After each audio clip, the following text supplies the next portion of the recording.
জঙ্গলের মাঝখানে একদিন শিয়াল একটা বোর্ড লাগিয়ে দিল। তাতে লেখা শিয়ালের পাঠশালা, বিনামূল্যে চালাকির পাঠ। পাশ দিয়ে যাচ্ছিল বক।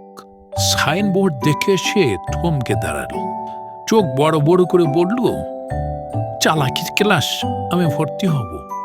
শিয়াল দাঁত দেখিয়ে হেসে বলল, বাহ, প্রথম ছাত্র পেয়ে তো ক্লাসের মান উঠে গেল। চলো শুরু করি। প্রথম ক্লাস, নাম ডিম নাকি পাথর। শিয়াল দুটো জিনিস সামনে রাখল, একটা ডিম আর একটা ছোট পাথর।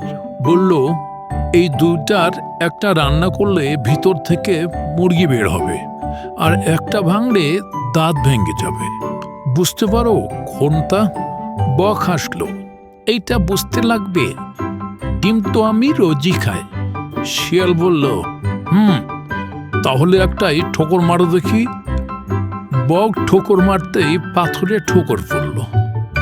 বক কেঁপে উঠল, মুখ ঘস ঘস করে বলল, উফ, দাঁত কাই ভেঙে গেল। শিয়াল বলল, এই হলো প্রথম পাঠ। চালাক হতে গেলে কেবল দেখা নয়, বোঝাও দরকার। দ্বিতীয় ক্লাস, নাম চুরি না চুরি চুরি।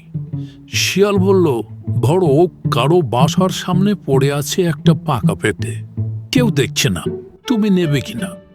বক একটু চুপ করে বলল, না, কারণ এটা চুরি হবে। শিয়াল বলল, কিন্তু কেউ তো দেখছে না।